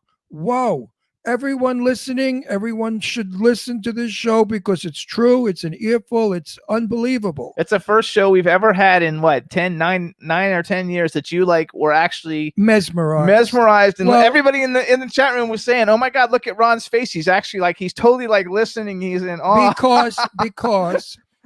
Because growing up, I was in the barbershop when Marilyn Monroe was murdered. And somebody came into the barbershop as I was getting a haircut saying, "Did you hear the news? Marilyn Monroe OD'd and died." And I thought to myself, even at that moment, oh, she did? Well, I don't know. Then the rumors started. Well, when I met Jane Russell years later, I became her best friend, and Jane filled me in. And then when my parents, my father knew people who knew people said the story.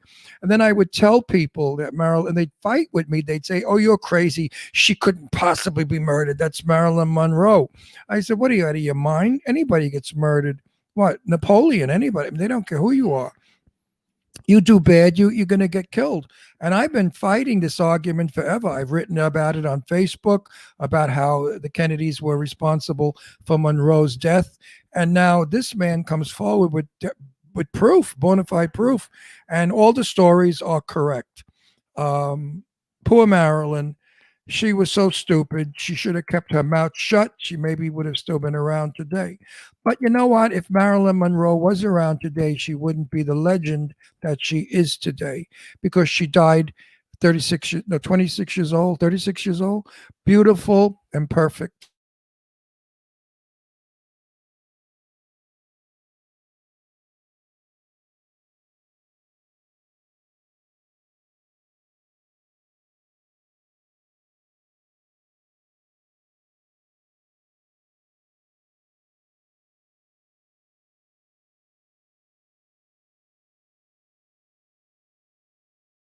Just now, okay. Why are you on mute, you homo? I because I unplugged the thing to try and get the camera to go. Your brain. Meanwhile, that was just make us blurry. Otherwise, Rebel, I don't know why. I mean, we didn't do anything. No, blurry's good. I look 20. But anyway, that was a fascinating interview. That man is absolutely a talker and a articulate. I mean, everything he said, I know what he said was precise.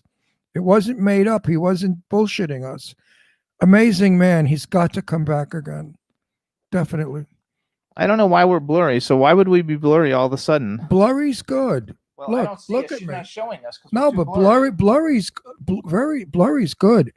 You don't see the bag sags and wrinkles on your face, Jimmy. Rebel, put us back up so I can see what it looks like, because I can't see it. Oh, she's talking to us now. I didn't take y'all down. Check your Ethernet cable. It should be fine. I keep telling Jimmy we need a new equipment. It has nothing to do with it. You know what? He's got a gift certificate. So it won't show up. Like we don't have any video. I can see you. Huh? I can see y'all. The people can't see us. I'm looking on YouTube now, and there's just a big screen where there's no picture. YouTube cut us off because of the subject matter of that interview. Oh. Maybe. We're in a... we're here. It says we're live in 9 minutes, Rebel. Like, I don't know what's We're living on. in a communist world now, so we have to be careful of what we do. Here, I'll refresh this and see. I mean, really? I bet you YouTube cut us off. No, they didn't cut us off, because everybody says they can still hear us. Yeah, but they can't Ask see the us. chat room if they can see you, because I can see you and hear you. Can you guys see us or no? Oh, now I see us. I was gone for a while, though. Okay, good. Jimmy, you've been gone for a long time. Okay, so our next guest should be calling in. I am so depleted of energy. Listening to Jack, I am not going to be crazy and funny with the next guest, and I have to be, because she's crazy and funny. Oh boy! I don't know where she is. She should be here. I can't breathe from that interview. That's that was profound. Okay, everybody. So while I'm waiting for our next guest, you can watch the Jimmy Star Show live every Wednesday from 3 to 5 p.m. Eastern Time, 12 to 2 p.m. Pacific Time on our home station, W4CY Radio. We're also on K4HD Radio in LA, Jackalope Radio in St. Louis, iHeartRadio, Stitcher, Audio Boom, Podomatic, SoundCloud, iTunes, Spreaker, Apple TV, Podbean, Spotify, and Pandora. And on television, you can see us on Comcast, Roku, Vimeo, and JSW TV. And just to set the record straight, I was never in the mafia, and my father was never in the mafia. My father knew people who were in the mafia, just as I grew up with people who later became big, important people in the mafia. Mafia doesn't even exist, so we shouldn't use that word. It's called businessmen. I don't know. I'm having trouble with YouTube. Keep talking, Rob. Why are you having trouble? I look don't good. know, but- I look good in that Okay, shot. just keep talking. Keep the blurry. I like the blurry. I don't know what's happening. Like, Leave my me YouTube- blurry. my Make you YouTube- clear, me Anyway, blurry. talk. I talk. What the fuck you think I'm doing? Masturbating? Of course I'm talking. And I don't know why. Oh, our I guest can't is in take him here. anymore. I mean, being married to him is so stressful. I gotta get back. He on gets to- so nervous so easily. He gets like Mary Nanny I Pamby. don't like it when we You get can't like Mary, see. the big fucking fairy when you get nervous. I mean, really, you get like a girl. You're the one who yells about like if we have dead air. I don't want to have dead air. When I I'm never trying to have get used dead to our air. cup. I never have dead air. I mean, really, Mary, quite the fairy, contrary. You, anyway. That guest was really good. I don't know what you people out there think about it. Some people said he's full of crap. Some people said he was lying. Some people said it's the truth. Some people said, oh my God, I can't believe it. It's shocking stuff because he talked about very major people, names that we grew up with and that we know. Marilyn Monroe, my God, is an icon. And to think that they put a suppository in her, which we all knew, that killed her. It was sinful because Marilyn didn't deserve to die. She just deserved a beating or smacking around or something if they wanted to even do that, to shut her mouth and keep quiet. Somebody should have all along warned her that they're going to kill you, Marilyn, if you keep opening your trap and talking about Kennedy and the Cuban thing, with Cuba. So it's sad that we lost Marilyn. She could have given us a lot more pleasure in films of the future. But anyway, yeah, Jane was right. Jane Russell knew it all along. She had heard stories from people. But that was an interesting interview. Who's coming on now? What's her name? Who is she? I don't know her. She's a singer. She's from New York. Her family was in vaudeville, I think. Oh, vaudeville. Or something like that. I'm not sure exactly, but I'm not sure where she is. Hey, Paul, where's Rue? She a singer? She's saying that we're having problems with our internet, which I don't know why. Because we're hardwired in. They don't like having the a problem. They didn't like the subject matter. That's not the internet. They're trying to cut us off. Is the wire plugged in? I'm telling you, we have this bullshit now where there's no longer freedom of speech. We have to be careful of everything we say and write, because people are saying, if you say something we don't like, we're going to ban you forever. It's all over Facebook. It's all everybody's talking about is this bullshit of judging and carrying on, and nobody's allowed here, nobody's allowed there, nobody's allowed to say this. You're knocking the lamp. I blew a bulb on my side. Do you have a replacement bulb? Well, it's got style. I got news for you. Working from home sucks. When we were in the studio, it was so much better because everything was professional. Now that we work from home, it's like, home movies. Look at the chat thing there. Did she say that our guest is there? 'Cause as soon as our guest is there, look at the chat. I can't see a bloody thing. I'm blind. You know that. No, I see no one is in the green room. Okay. And for the chat room saying to put you on the small screen, the only time I can put them in a small screen if it's someone else is here, like this. If I pull out, they go back to a big screen. Oh, good. I got my other light. Got rid of 20 wrinkles. Oof. I'm hardwired in. I don't know why there's a problem. I don't know why there's a problem. We need to get back in the studio when this shitting virus is gone. I hate this virus. This virus has really screwed up everyone in this world's lives. I mean, if they say China did it, what demented mind went and made it up? How did they do it? Where did they get it from to even make it? Well, where did it come from? I think we should know where it came from, because we know everything else, supposedly. Why won't they tell us where it came from? What, it's going to cause a world war? We're in one right now. We're in a civil war. God, people have to be as honest as Jack was. People have to be honest. You shouldn't be afraid to speak your mind, everyone. This is America. We're allowed still to have freedom of the speech. You say what you like, whether it's pro-con, pro-Biden or against Biden or Trump pro, whatever. Even if you are a Trumper, you should have the right to say it without being persecuted. I don't like what's going on in this country, and I don't like people telling me keep my mouth shut because I would die first. Your guest is here. Okay, good. I tell it like it is. Where's this girl? I thought Bring her in. Bring I her thought in. she was a comedian. No, she's a singer. Hey! Oh my God! I was waiting for you to add me. I'm so sorry. That's okay. Look, take I the am never late sunglasses. for anything. You know Good. that, and Take for the you, sun- I am. I'm take so the sorry. sunglasses. Take the sunglasses off so we off. can see you real I quick. can't see if I take my sun. I can't Good. see anything. You know what? I can't see either. But All right. you look beautiful. Thank you. The I can't glasses see you look anything like without my glasses. Yeah, but you look like a bug with the glasses, like That's a okay. beetle. Keep the blog if you want the glasses. No. Let it's her everybody show. see her eyes. Look how beautiful she is. Oh, you're All right. so Oh, nice. look at her I'm now. so sorry. I was late. I don't Look wanna at even you. tell what You have what do you have? Green eyes? I do. And you want to put those fucking sunglasses on? What are you It's nuts? how I see. You see, I Don't can't see. see. Just sit there and look beautiful, please. I mean, look at those eyes. You're gonna cover those So eyes. hold on, we gotta introduce her. All right, everybody. Now we want to welcome to the Jimmy Star Show with Ron Russell, the incredibly fabulous and talented singer, songwriter, web show host, illustrator, and actress Rue Star. Hello and welcome to the show. Thank you so Yay! much. Thank you so much for having me. We're so excited to have you. Let me introduce you to my cool, outrageous man about town co-host, Mr. Ron Russell. Hey, Green Ron. Eyes. How you Hi. doing? And then we have a chat room full of people, so say hi to everybody in the chat room. Hi, everyone. So And you sorry. you have to give us a specific shout out. I need one for Cindy Lady Lake. Hello, Cindy Lady Lake. I love you. I need one from Paul from Zest Radio. Zest is my all-time best guardian angel of the world. Hello, Zest. I love you. And then I need one for Eileen.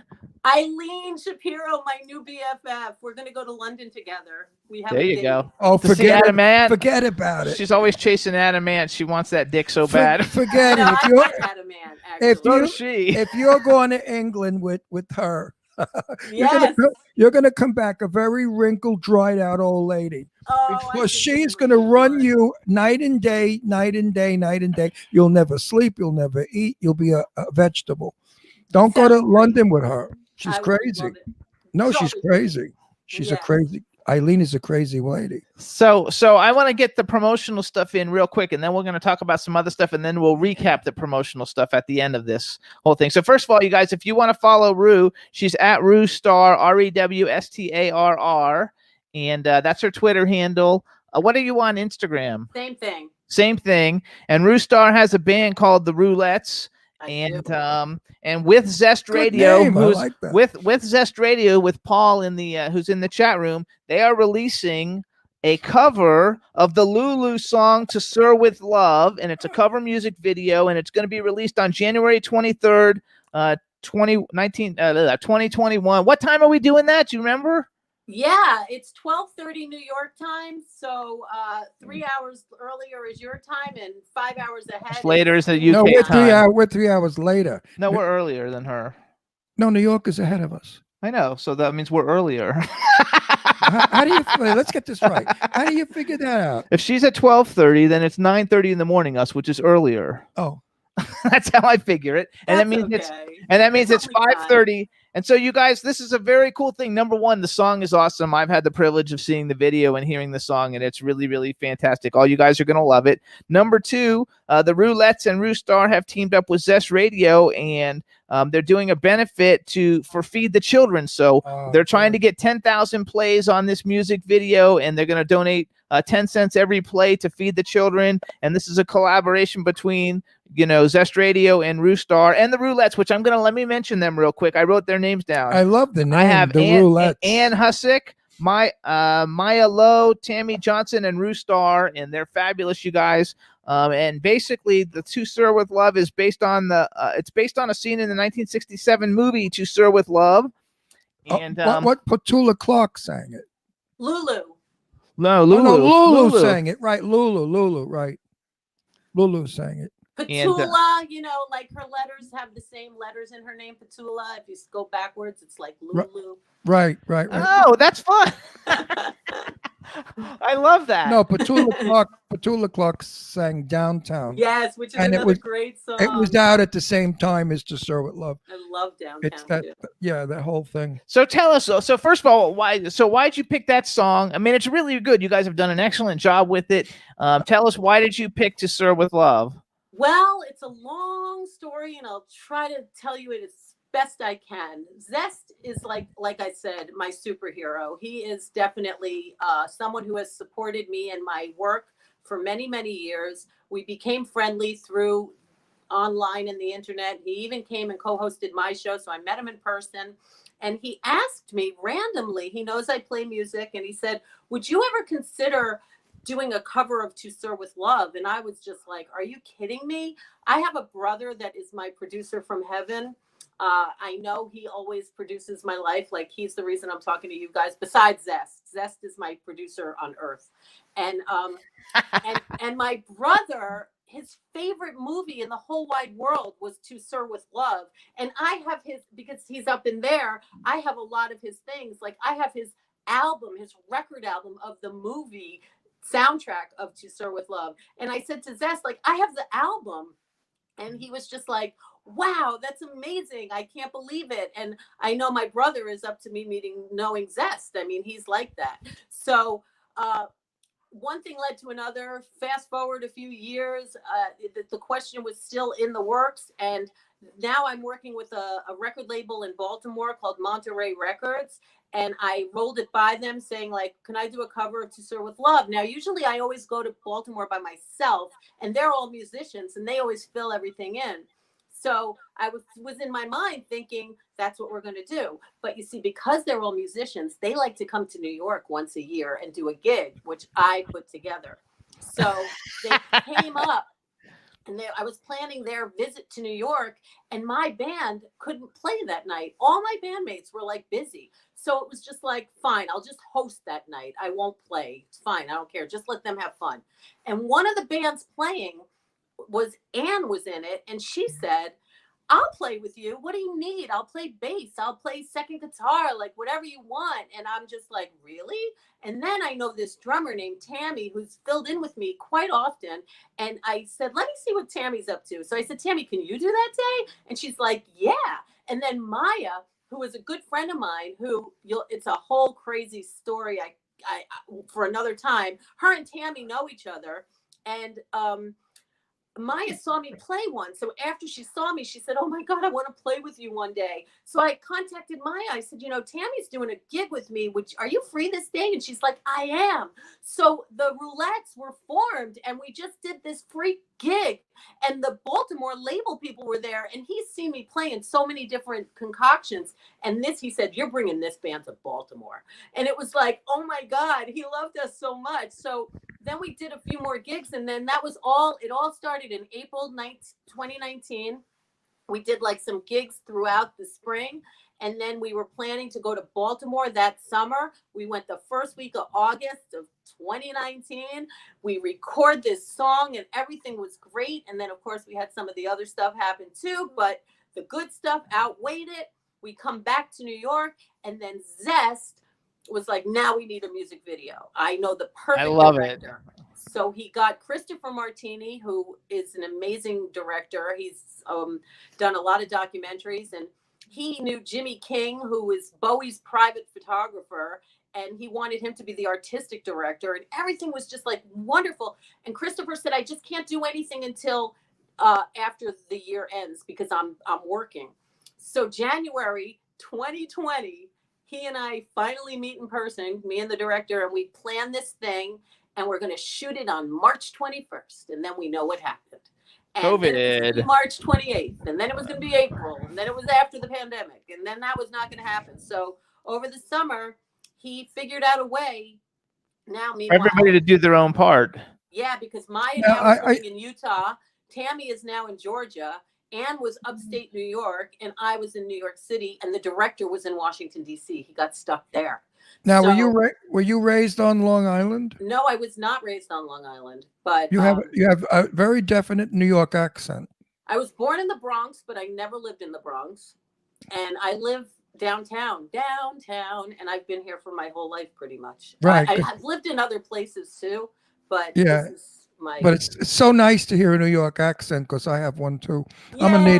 a native New Yorker, I've Brooklyn. watched your show. Actually, I know she's I'm a Brooklynite. she's actually like, because she's like big deal in like the underground of New York and the whole music and art scene. She was Miss Underground New York City in 2017. Wow, good for you. She was dubbed the Firebrand by the New York Times, and they describe her as a cross between Courtney Love, which you won't know who that is from I Nirvana. know. I love Courtney. Love from Nirvana. Oh. And the gothic version of Olivia Benson from Law and Order, which is actually Court- Marissa Hargitay. I will never Yeah. forget Courtney Love's performance. She's a in that movie, in that she Hustler is movie. a great actress, Courtney Love. But she's really a musician. I don't give Yeah. a shit. Nobody understands that she can act better than half of the people in film.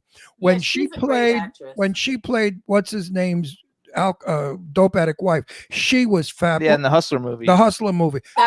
She was great. Oh my God, I still can't get over that. I love Courtney Love. She's I do crazier than I am. So you're the indie but I queen of love New. her. So you're basically like the indie queen of New York City. Do you know Courtney? I've never met her in person, but I've been in the same room with her numerous times. I know people that know her. I know her Rolfer. Her Rolfer. Yeah, What's that? yeah. Rolfer's a guy who does massage. A Rolf Yeah, massage. exactly. It's a girl Rolfer, but yeah, I know a lot of things more than I should about Courtney. I'm waiting for the day that we can get tea.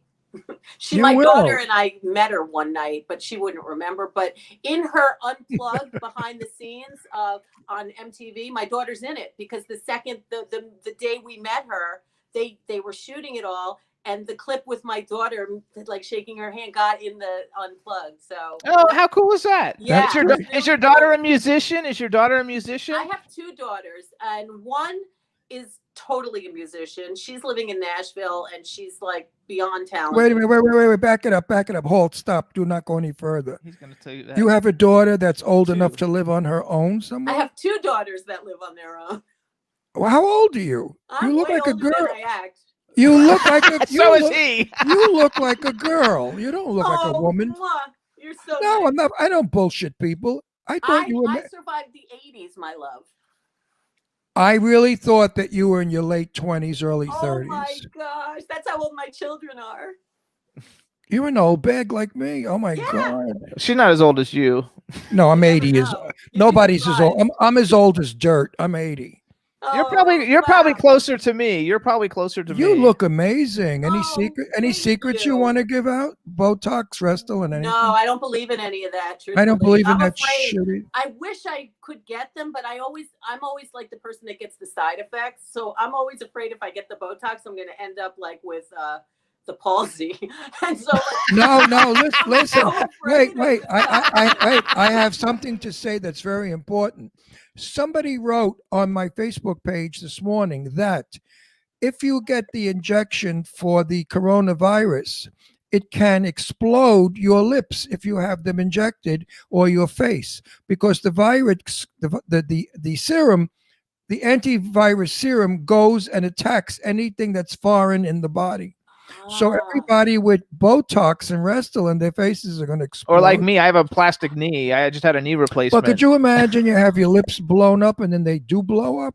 They explode. Oh my gosh. Isn't that scary? Now that might be just fake news. We don't know, but we should really research that and find out. Go So on. you come from like an Background. entertainment family though, right? Kind of, sort of. My grandmother was in vaudeville, and she sang with Jimmy Durante, and she did a lot of stuff. What was her name? Her name was her name was Evelyn, but her real name was Esther River. Esther River. We would always say, "Why did you change your name to Evelyn? Like, you had the coolest name, Esther River." And she was like, "I'll give you an Esther River." You know, like she hated that name. And she was born on the Lower East Side, actually, my grandmother.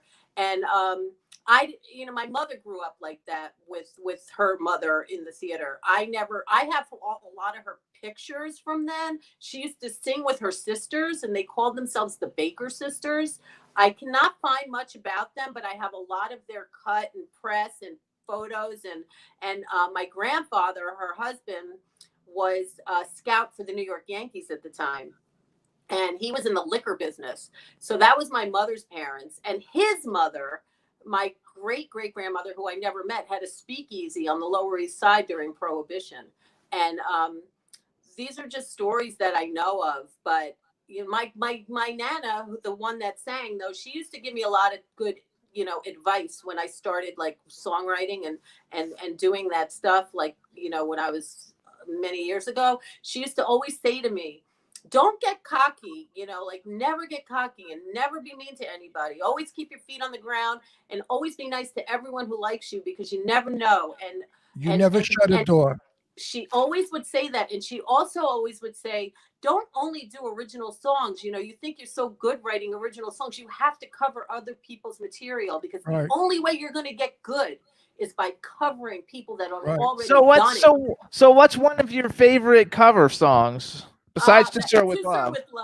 Okay, besides that, give us another one. I do Rebel Rebel by Bowie. Oh, that's a good one. I do a good Rebel Rebel. I have to say, I love playing that song. It's so much fun. So who are your like influences? Like who are like growing up, who are the people that you like listen to? Well, you see, I'm like more of like someone of lyrics. Like I like every genre. And it's more to me like if a song is talking straight at me, then I can connect to the song. Like, you know, I like a lot of songs that don't get on the radio from artists when we used to listen to songs.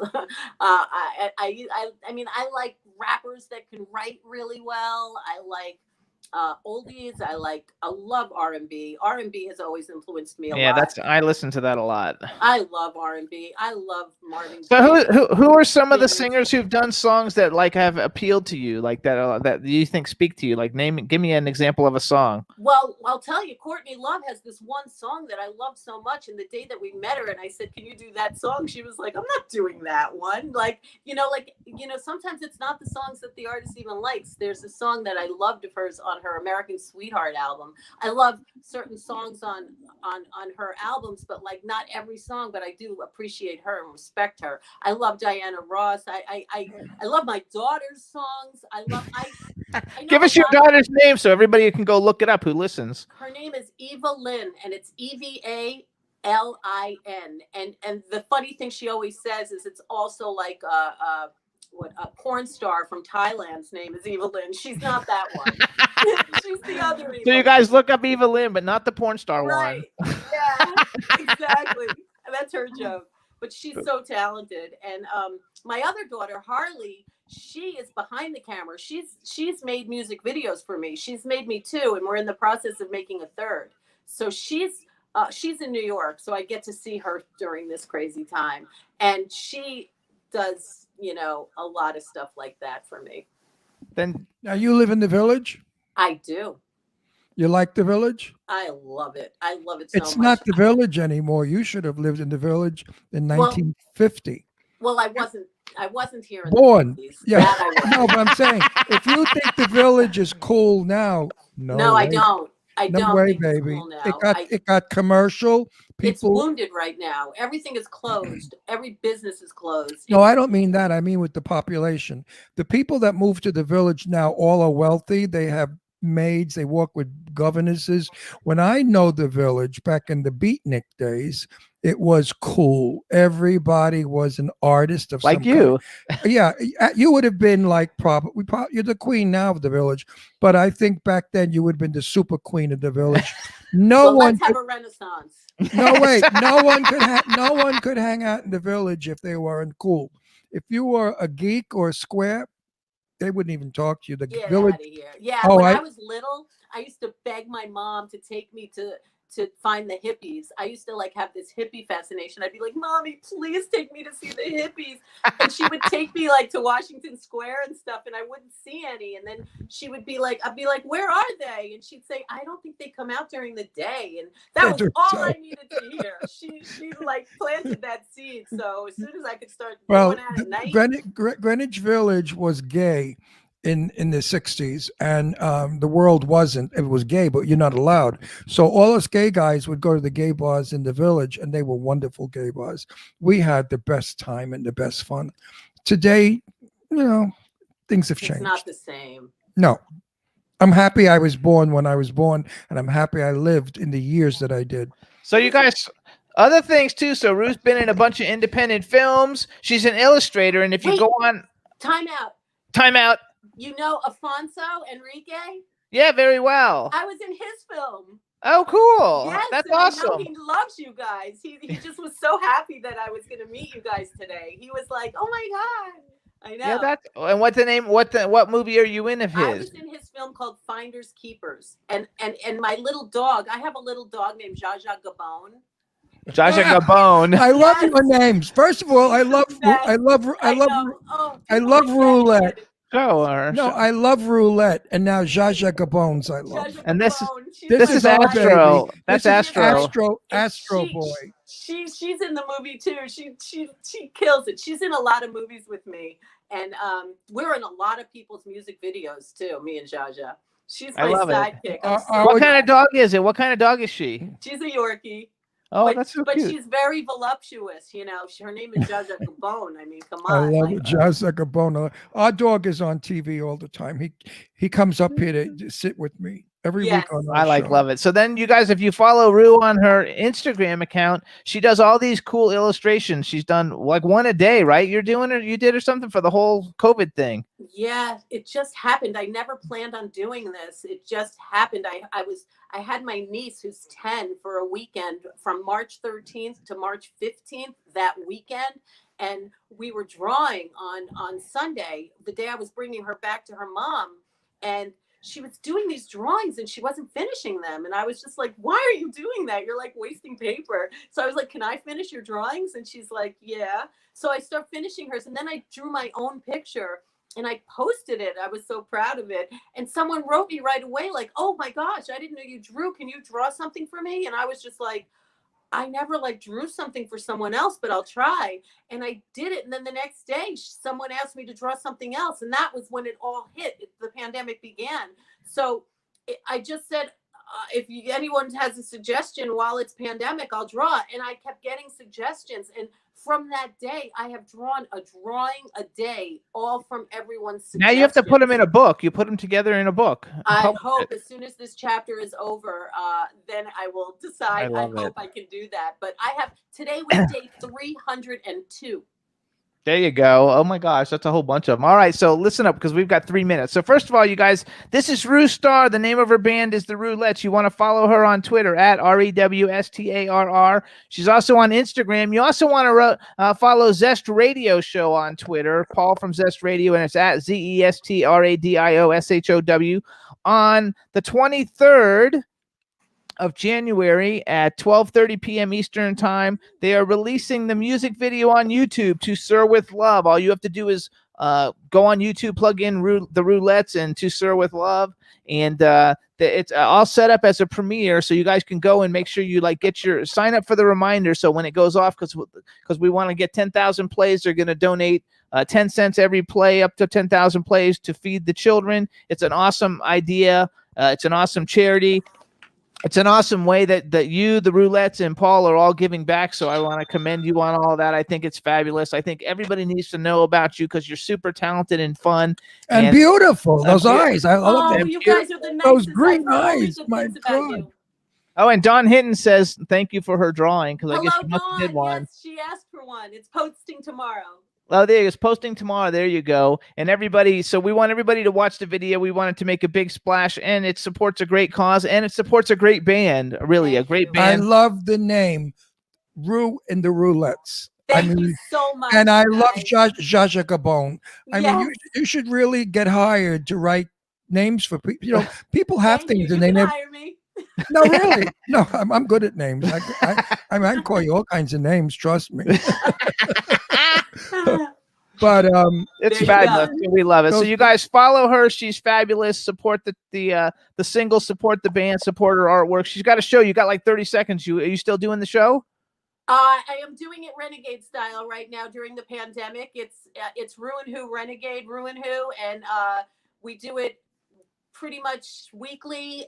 We change the day every week because it's Renegade, and Lots of musicians come on, do a song. Our next show is Thursday night, and it gives everyone an outlet to perform, say a poem, share your aura, a joke, a smile, whatever you want. Lots of musicians, lots of artists come by and share the love of passion. There you go. So we want to thank everybody. This is Rue Starr. She is the queen of New York City underground nightlife. She's fabulous. We love her. And we want to thank everybody for tuning in today. We had a great show. We want to thank both our guests. What happened to Susie Brown? Downtown with Susie Brown? Julie Brown. Julie Brown. She's mainstream. She's not underground. She's like on MTV. No, but what happened to Downtown with Julie She's Brown? still around. She did some acting, actually. Is she still around? I think she's on Sirius Radio now. Oh, good. Yeah, probably. I met her years ago. She was really nice. Anyway, Nice. we've But got to go. I saw her in a movie or something.